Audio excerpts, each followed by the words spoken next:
À l'occasion des Jeux asiatiques 2023, les regards sont tournés vers l'amélioration potentielle des relations entre la Corée du Sud et la Chine. Samedi dernier, lors de la cérémonie d'ouverture, le premier ministre sud-coréen et le président chinois se sont entretenus à Hangzhou.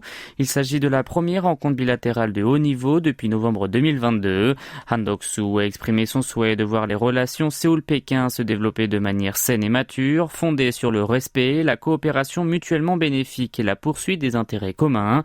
De son côté, Xi Jinping a souligné que les deux nations étaient des voisins proches et des partenaires incontournables.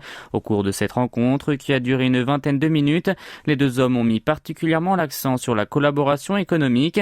En ce qui concerne la coopération militaire entre Pyongyang et Moscou, le président Xi a affirmé qu'il n'y avait aucun rapport avec Pékin. Le vice-ministre sud-coréen des Affaires étrangères, Chang Ho-jin, a souligné pour sa part que l'Empire du Milieu soutenait de manière constante la réconciliation entre les deux parties de la péninsule coréenne et qu'il continuerait à travailler en faveur de la paix dans la région. Le dirigeant chinois a également évoqué la possibilité de visiter la Corée du Sud, exprimant son désir d'accueillir une réunion trilatérale avec le Japon.